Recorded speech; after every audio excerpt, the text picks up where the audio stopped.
ओम शांति। आज 29 मई 2022 की अव्यक्त मधुर महावाक्य। रिवाज है 25 फरवरी 1991। हेडलाइन है सोच और कर्म में समानता लाना ही परमात्म प्यार निभाना है। आज बाप दादा ने कहा, आज बाप दादा अपने सर्व स्वराज्य अधिकारी बच्चों को देख हर्षित हो रहे हैं, क्योंकि स्वराज्य अधिकारी वही अनेक जन्म विश्व राज्य अधिकारी बनते हैं। तो आज डबल विदेशी बच्चों से बाप दादा स्वराज्य का समाचार पूछ रहे हैं। हर एक राज्य अधिकारी का राज्य अच्छी तरह से चल रहा है। आपके राज्य चलाने वाले साथी, सहयोगी साथी सदा समय पर यथार्थ रीति से सहयोग दे रहे हैं कि बीच बीच में कभी धोखा भी दे देते हैं। जितने भी सहयोगी कर्मचारी, कर्मेंद्रियां, चाहे स्थूल है चाहे सूक्ष्म है, सभी आपके ऑर्डर में हैं। जिसको जिस समय जो ऑर्डर करो, उसी समय उसी विधि से आपके मददगार बनते हैं। रोज अपनी राज्य दरबार लगाते हो। राज्य कारोबारी सभी 100% आज्ञाकारी, वफादार, एवर रेडी हैं। क्या हाल चाल है? अच्छा है? वह बहुत अच्छा है। वह बहुत बहुत बहुत अच्छा है। राज्य दरबार अच्छी तरह से सदा सफलता पूर्वक होती है। वह कभी कभी कोई सहयोगी कर्मचारी हलचल तो नहीं करते हैं। इस पुरानी दुनिया की राज्य सभा का हाल चाल तो अच्छी तरह से जानते हो। न लॉ है न ऑर्डर है, लेकिन आपकी राज्य दरबार लॉफुल भी है और सदा हाँ जी हाजिर इस ऑर्डर में चलती है। जितना राज्य अधिकारी शक्तिशाली है, उतना राज्य सहयोगी कर्मचारी भी स्वतः सदा इशारे से चलते। राज्य अधिकारी ने ऑर्डर दिया कि यह नहीं सुनने हैं और यह नहीं करना है, नहीं बोलना है, तो सेकंड में इशारे प्रमाण कार्य करें। ऐसे नहीं कि आपने ऑर्डर किया, नहीं देखो और वो देख करके फिर माफी मांगे कि मेरी गलती हो गई। करने के बाद सोचे तो उसको समझदार साथी कहेंगे। मन को ऑर्डर दिया कि व्यर्थ नहीं सोचो, सेकंड में फुल स्टॉप, 2 सेकंड भी नहीं लगने चाहिए। इसको कहा जाता है युक्ति युक्त राज्य दरबार। ऐसे राज्य अधिकारी बने हो। रोज राज्य दरबार लगाते हो या जब याद आता है तब ऑर्डर देते हो। रोज दिन समाप्त होते अपने सहयोगी कर्मचारियों को चेक करो। अगर कोई भी कर्मेंद्रियों से व कर्मचारी से बार बार गलती होती रहती है, तो गलत कार्य करते करते संस्कार पक्के हो जाते हैं। फिर चेंज करने में समय और मेहनत भी लगती है। उसी समय चेक किया और चेंज करने की शक्ति दी तो सदा के लिए ठीक हो जाएंगे। सिर्फ बार बार चेक करते रहो कि यह रॉन्ग है, यह ठीक नहीं है, और उसको चेंज करने की युक्ति वो नॉलेज की शक्ति नहीं दी, तो सिर्फ बार बार चेक करने से भी परिवर्तन नहीं होता। इसलिए पहले सदा कर्मेंद्रियों को नॉलेज की शक्ति से चेंज करो। सिर्फ यह नहीं सोचो कि यह रॉन्ग है, लेकिन राइट क्या है और राइट पर चलने की विधि स्पष्ट हो। और किसी को कहते रहेंगे तो कहने से परिवर्तन नहीं होगा, लेकिन कहने के साथ साथ विधि स्पष्ट करो तो सिद्धि हो। जो आत्मा स्वराज्य चलाने में सफल रहती है, तो सफल राज्य अधिकारी की निशानी है वो सदा अपने पुरुषार्थ से और साथ साथ जो भी संपर्क में आने वाले आत्माएं हैं, वह भी सदा उस सफल आत्मा से संतुष्ट होंगी और सदा दिल से उस आत्मा के प्रति शुक्रिया निकलता रहेगा। सर्व के दिल से सदा दिल के साज से वाह वाह के गीत बजते रहेंगे। उनके कानों में सर्व द्वारा यह वाह वाह का शुक्रिया का संगीत सुनाई देगा। यह गीत ऑटोमेटिक है। इसके लिए टेप रिकॉर्डर बजाना नहीं पड़ता। इसके लिए कोई साधनों की आवश्यकता नहीं। यह अनहद गीत है। तो ऐसे सफल राज्य अधिकारी बने हो, क्योंकि अभी के सफल राज्य अधिकारी भविष्य में सफलता का फल विश्व का राज्य प्राप्त करेंगे। अगर संपूर्ण सफलता नहीं, कभी कैसे हैं कभी कैसे हैं, कभी 100% सफलता है, कभी सिर्फ सफलता है, 100% सफल नहीं है, तो ऐसे राज्य अधिकारी आत्माओं को विश्व का राज्य का तख्त ताज प्राप्त नहीं होता, लेकिन रॉयल फैमिली में आ जाता है। एक है तख्त नशीन और दूसरे है तख्त नशीन रॉयल फैमिली। तख्त नशीन अर्थात वर्तमान समय भी सदा डबल तख्त नशीन रहे। डबल तख्त कौन सा?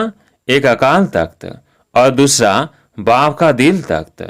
तो जो अभी सदा डबल तख्त नशीन है, कभी कभी वाला नहीं, ऐसे सदा दिल तख्त नशीन विश्व का भी तख्त नशीन होता है।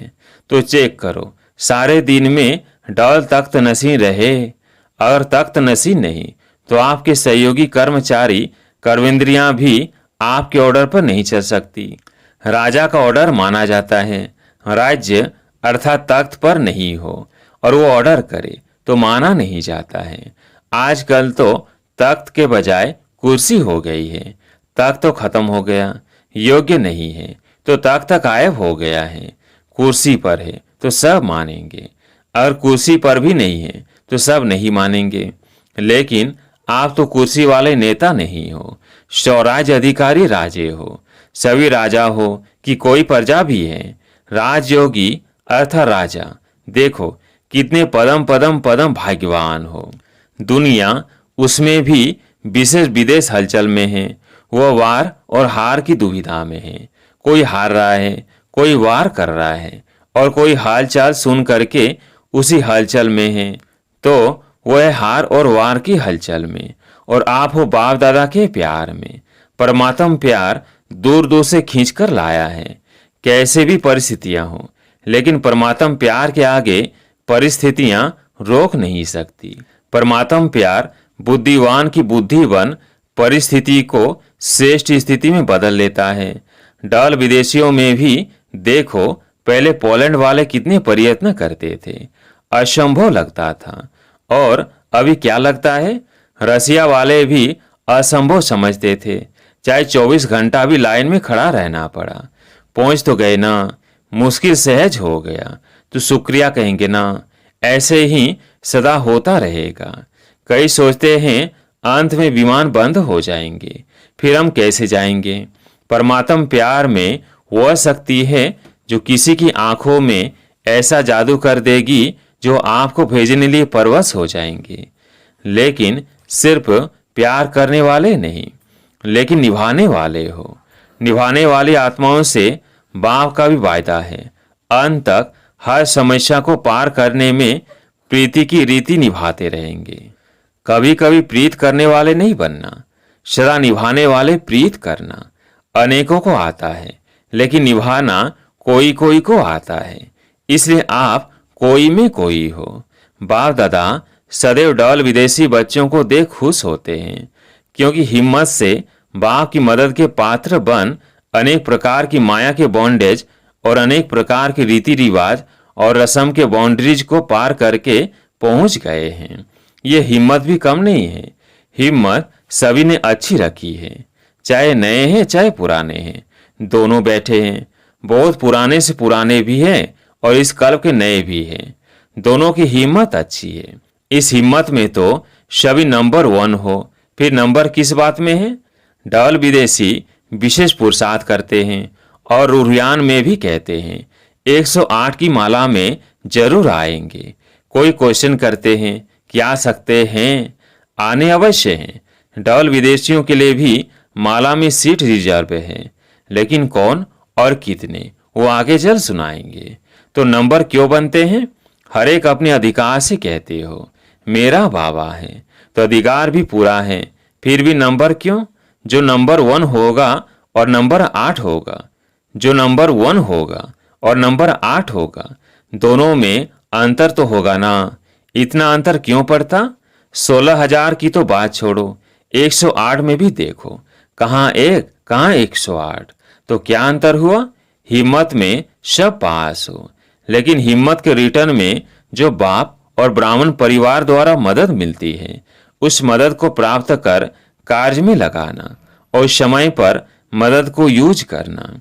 जिस समय जो मदद अर्थात शक्ति चाहिए, उसी शक्ति द्वारा समय पर काम लेना। यह निर्णय शक्ति और कार्य में लगाने की कार्य शक्ति इसमें अंतर हो जाता है। सर्वशक्तिमान बाप द्वारा सर्व शक्तियों का वर्षा सभी को मिलता है। कोई को 8 शक्ति, कोई को 6 शक्ति नहीं मिलती, सर्व शक्तियां मिलती हैं। पहले भी सुनाया ना कि विधि से सिद्धि होती है। काय शक्ति की विधि एक है बाप के बनने की विधि, दूसरी है बाप से वर्षा प्राप्त करने की विधि, और तीसरी है प्राप्त किए हुए वर्षे को कार्य में लगाने की विधि। कार्य में लगाने की विधि में अंतर हो जाता है। पॉइंट से सबके पास है।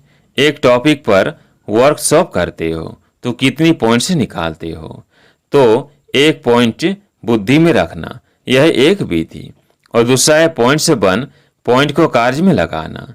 पॉइंट रूप भी हो और पॉइंट्स भी हो, दोनों का बैलेंस हो। यह नंबर 1 विधि से नंबर 1 सिद्धि प्राप्त करना। कई पॉइंट के विस्तार में चले जाते हैं, कभी पॉइंट रूप में टिक जाते हैं। पॉइंट रूप और पॉइंट साथ साथ चाहिए। काय शक्ति को बढ़ाओ, समझा? नंबर 1 आना है तो यह करना पड़ेगा। आजकल साइंस की शक्ति, साइंस के साधनों द्वारा काय शक्ति कितनी तेज कर रही है। जो चैतन्य मनुष्य कार्य कर सकता है, जितने समय और जितना यथार्थ चैतन्य मनुष्य कर सकता है, उतना साइंस के साधन कंप्यूटर कितना जल्दी काम करता है। चैतन्य मनुष्य को भी करेक्शन करता है। तो जब साइंस के साधन काय शक्ति को तीव्र बना सकते हैं, कई ऐसी इन्वेंशन निकली भी है और निकल भी रही है, तो ब्राह्मण आत्माओं के साइलेंस की शक्ति कितना तीव्र कार्य यथार्थ सफल कर सकती है। सेकेंड में निर्णय हो, सेकेंड में कार्य को प्रैक्टिकल में सफल करो। सोचना और करना, इसका भी बैलेंस से चाहिए। कई ब्राह्मण आत्माएं सोचती बहुत है, लेकिन करने के समय जितना सोचते हैं उतना करते नहीं हैं, और कई फिर करने में लग जाते हैं, सोचते पीछे हैं कि ठीक किया व नहीं किया। क्या करना है अभी, तो सोचना और करना दोनों साथ साथ हो। नहीं तो क्या होता है, सोचते हैं कि यह करना है, लेकिन सोच करके करेंगे और सोचते सोचते कार्य के समय और परिस्थिति बदल जाती है। फिर कहते हैं करना तो था, सोचा तो था। जब साइंस के साधन तीव्र गति के हो रहे हैं, 1 सेकंड में क्या नहीं कर लेते हैं। विनाश के साधन तीव्र गति के तरफ जा रहे हैं, तो स्थापना के साइलेंस के शक्तिशाली साधन क्या नहीं कर सकते। अभी तो प्रकृति आप मालिकों का आह्वान कर रही है, आप लोग उनको ऑर्डर नहीं करते, तो प्रकृति कितनी धमाल कर रही है। मालिक तैयार हो जाओ तो प्रकृति आपका स्वागत करे। ऐसे तैयार हो कि अभी तैयार कर रहे हो। संपूर्ण तैयारी की महिमा आपके भक्त लोग अब तक कर रहे हैं। अपनी महिमा को जानते हो, अब चेक करो कि इन सब में सर्वगुण संपन्न भी हो, संपूर्ण निर्विकारी भी हो, संपूर्ण अहिंसक और मर्यादा पुरुषोत्तम भी हो, 16 कला संपन्न भी हो, सभी बातों में फूल है, तो समझो मालिक तैयार है। और इसमें परसेंटेज है तो मालिक तैयार नहीं, बालक है लेकिन मालिक नहीं बने हैं, तो प्रकृति आप मालिक का स्वागत करेगी। बाप के बालक है वह तो ठीक है, इसमें पास हो, लेकिन इन 5 ही बातों में संपन्न बनना, अर्थात मालिक बनना। प्रकृति को ऑर्डर करे, अच्छा तपस्या वर्ष में तो तैयार हो जाएंगे ना, फिर तो ऑर्डर करे ना, ये तपस्या वर्ष लास्ट चांस है, या फिर कहेंगे और थोड़ा चांस दे दो, फिर तो नहीं कहेंगे ना। अच्छा, चारों ओर के सर्व राज्य अधिकारी आत्माओं को सदा डबल तख्त नशीन विशेष आत्माओं को सदा सोचना और करना, दोनों शक्तियों को समान बनाने वाली वरदानी आत्माओं को सदा परमात्म प्यार निभाने वाले सच्चे दिल वाले बच्चों को दिलाराम बाप दादा का याद प्यार और नमस्ते। पार्टियों के साथ अव्यक्त मुलाकात। बाबा ने कहा महाराष्ट्र में रहते हुए सच्चे स्वरूप में महान बन गए, यह खुशी रहती है ना। हुए तो नामधारी महान है, महात्माएं हैं, लेकिन आप प्रैक्टिकल स्वरूप से महात्माएं हो, यह खुशी है ना। तो महान आत्माएं सदैव ऊंची स्थिति में रहती है। वो लोग तो ऊंचे आसन पर बैठ जाते हैं, शिष्यों को नीचे बिठाएंगे, खुद ऊंचे बैठेंगे, लेकिन आप कहाँ बैठते हो? ऊंची स्थिति के आसन पर। ऊंची स्थिति ही ऊंचा आसन है। जब ऊंची स्थिति के आसन पर रहते हो तो माया नहीं आ सकती। वो आपको महान समझकर आपके आगे झुकेगी, वार नहीं करेगी, हार मानेगी। जब ऊंचे आसन से नीचे आते हो तब माया वार करती है। अगर सदा ऊंचे आसन पर रहो तो माया के आने की ताकत नहीं, ऊंचे चढ़ नहीं सकती। तो कितना सहज आसन मिल गया है। भाग्य के आगे त्याग कुछ भी नहीं है। छोड़ा भी क्या? जेवर पड़े हैं, कपड़े पड़े हैं, घर में रहते हो। अगर छोड़ा है तो कीचड़े को छोड़ा है। तो सदा श्रेष्ठ आसन पर स्थित रहने वाली महान आत्माएं हो। जितना सोचा नहीं था उतना ही अति श्रेष्ठ प्राप्ति का अधिकारी बन गए। इस भाग्य की खुशी है ना। दुनिया में खुशी नहीं है, काला पैसा है, लेकिन खुशी नहीं है। खुशी के खजाने से सब गरीब है, भिखारी है। आप खुशी के खजाने से भरपूर हो। यह खुशी कितना समय चलेगी? सारा कल्प चलती रहेगी। आपके जड़ चित्रों से भी खुशी लेंगे। तो चेक करो कि इतनी खुशी जमा हुई है। ऐसे तो नहीं, सिर्फ 1-2 जन्म चलेगी, फिर खत्म हो जाएंगी। इतना स्टॉक जमा करो जो अनेक जन्म साथ रहे। जिसके पास जितना जमा होता है उतना उसके चेहरे पर खुशी और नशा रहता है। आप कहो ना कहो, लेकिन आपकी सूरत बोलेगी। कहते हैं ना, ब्रह्मा कुमारियां सदा खुश रहती है। पता नहीं क्या हुआ इनको, दुख में भी खुश रहती है। आप बोलो ना बोलो, आपकी सूरत, आपके कर्म बोलते हैं। ब्रह्मा कुमार कुमारियों की निशानी है खुश रहना। दुख के दिन खत्म हो गए, इतना खजाना मिला, फिर दुख कहाँ से आएगा? अच्छा, आज प्यारे मीठे बाबा का वरदान। संपूर्णता की स्थिति द्वारा प्रकृति को ऑर्डर करने वाले विश्व परिवर्तक भव। संपूर्णता की स्थिति द्वारा प्रकृति को ऑर्डर करने वाले विश्व परिवर्तक भव। जब आप विश्व परिवर्तक आत्माएं संगठित रूप में संपन्न संपूर्ण स्थिति से विश्व परिवर्तन का संकल्प करेंगी, तब यह प्रकृति संपूर्ण हलचल की डांस शुरू करेगी। वायु, धरती, समुद्र, जल, इनकी हलचल ही सफाई करेगी। परंतु यह प्रकृति आपका ऑर्डर तब मानेगी जब पहले आपके स्वयं के सहयोगी कर्मेंद्रियां, मन, बुद्धि, संस्कार आपका ऑर्डर मानेंगे। साथ साथ इतनी पावरफुल तपस्या की ऊंची स्थिति हो जो सबका एक साथ संकल्प हो, परिवर्तन, और प्रकृति हाजिर हो जाए। आज का स्लोगन, अपने श्रेष्ठ भाग्य द्वारा सबका भाग्य बनाते सदा भगवान की स्मृति दिलाते रहो। अपने श्रेष्ठ भाग्य द्वारा सबका भाग्य बनाते सदा भगवान की स्मृति दिलाते रहो। अच्छा, ओम शांति।